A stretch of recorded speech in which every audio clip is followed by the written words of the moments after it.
Jo el definiria com un curiós empadernit i a més amb una capacitat de treball que fins i tot en alguns moments em feia pensar si veritablement podria arribar al que s'havia proposat. I sobretot el que ell tenia una capacitat innata d'imaginar, de fabular.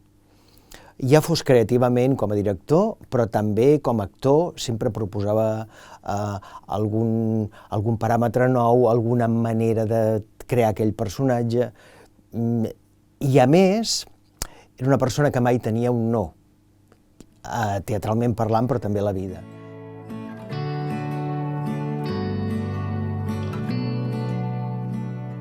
Destacaria de la vessant interpretativa el taller de teatre que vam fer a l'Ocapi, que el Ramon, acostumats a veure'l sempre amb uns personatges més aviat còmics o paròdics, va fer un salt qualitatiu importantíssim, fent un personatge dramàtic, des del principi fins al final el va aguantar, va fer una feina tremenda, i a més, vull dir, ens va sorprendre no a mi, sinó als espectadors que no havien vist mai un Ramon d'aquella manera.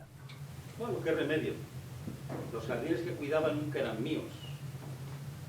Mientras me vivió la mujer... Amb el Ramon hem compartit moltes obres conjuntes, perquè jo també he format part gairebé de totes elles, i era un company fantàstic, sempre tenia alguna brometa a punt i és supercol·laborador. I una anècdota molt concreta d'ell, perquè li ve molt bé el seu nom, és que vam fer l'any que vam fer la revista, que va ser el 2016, jo feia de vedet i ell era un dels meus bois i jo cantava el número Ai Ramon, baixant de l'escala i jugant amb ells, i tot d'una baixava al pati de butaques i deia que sapigueu que tots aquests nois, tots es diuen Ramon, menys un, que faci una passa endavant. Aleshores el Ramon es tirava endavant i com que el públic el coneixia va provocar molts riures i va ser molt simpàtic.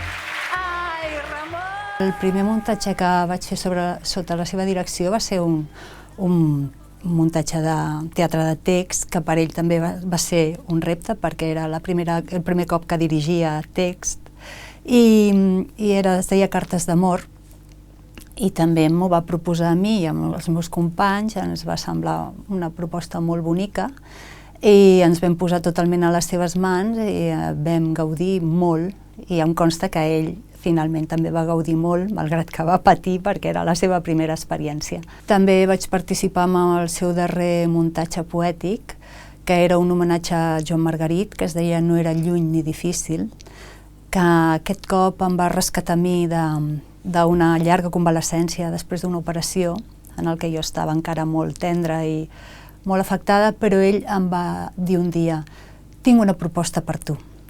I jo de seguida m'hi vaig enganxar, perquè vaig pensar, ostres, quina il·lusió que el Ramon pensi en mi i que vulgui ajudar-me a aixecar-me d'aquest moment.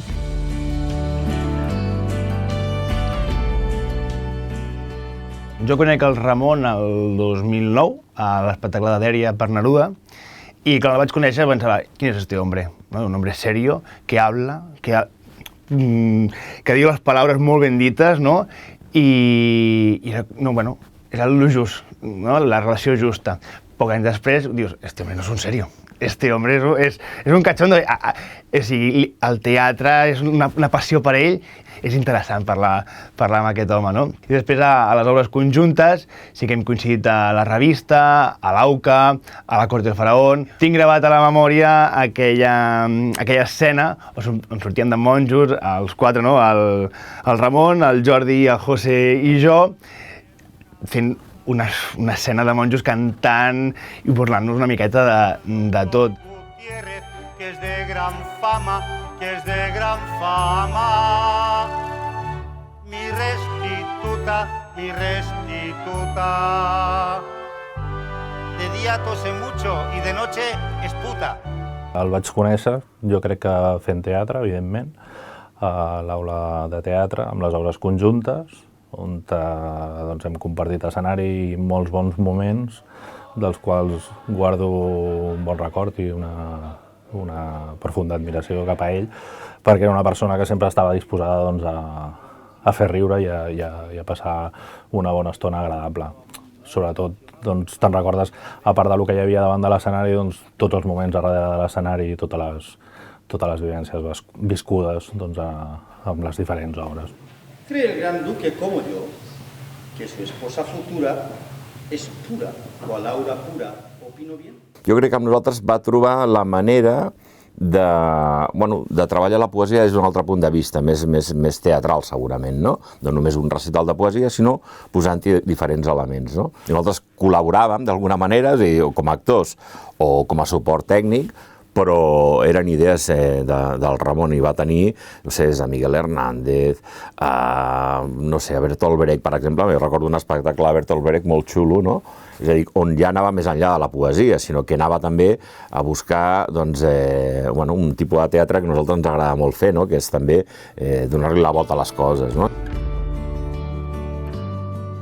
El Cau d'Orella nosaltres ja feia molts anys que l'havíem fet també, i doncs també vam buscar la manera de tematitzar-ho, i ell va ser un dinamitzador molt important del Cau d'Orella, perquè cada any hi havia una proposta diferent. Al principi era al carrer, però la vam acabar fent dintre de l'auditori, la vam fer amb els ulls tancats, la vam fer amb nens, la vam fer amb molta gent. La veritat és que el Poeticae, i en aquest cas el Cau d'Orella, va ser un espai de trobada molt important, molt important. Després de l'homenatge a la cubana ja vam configurar un grup bastant gran de gent, ens vam configurar un grup d'amics, perquè la veritat és que hem sigut sempre un grup d'amics molt gran. Doncs vam muntar un altre espectacle en el qual ja teníem personatges, és a dir, en el primer tots ballàvem i era una mica fer playback i ballar, i en el segon ja vam tenir papers, dels quals el principal era el Ramon, que va crear un personatge meravellós dintre del que podríem considerar meravellós, que es deia Don Manuel, i en això era l'obra Regiones y Provincias. Porque en mi vida hay tres motivos, tres. España y mi empresa y la cultura y mi empresa. Esos son los tres motivos de mi vida. Y por eso cuando vi a estos grandes artistas, este elenco, los vi actuando en una cosa que hicieron de un grupo catalán, de estos de la cubana, no sé cómo se llamaba, en un homenaje, no sé qué decir. Dije, aquí, Manuel, aquí hay buen batería, coño. Aquí vamos a tirar, esto lo tiene que poner al servicio de España. Fins al punt que la tercera obra que vam muntar, que es deia Radio La Tita, Los 40 Friki Town, Don Ramon va tornar a sortir. Vam pensar que havia de tornar a sortir aquest personatge perquè donava molt de joc i el Ramon el treballava molt bé i ho feia molt bé. Llavors, són les tres grans obres que vam fer. El que passa és que el Ramon en els 40 Friki Town va fer una altra cosa que va ser molt més important i que, a més, que jo crec que per ell va ser molt xulo, i és que va fer de Rocío Jurado. Durante el día trabajo como peón caminero, de noche doy el cambiazo. Soy un pendón verbenero, somos drag queens a la española.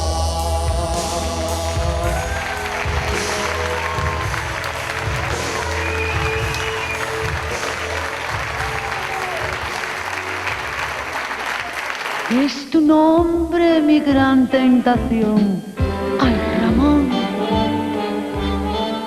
Y al oírlo me da un sofocón, ay Ramón, que hasta el sueño he perdido, ay de mí, y ni como ni bebo por ti. Aprovéchate de esta ocasión, ay Ramón.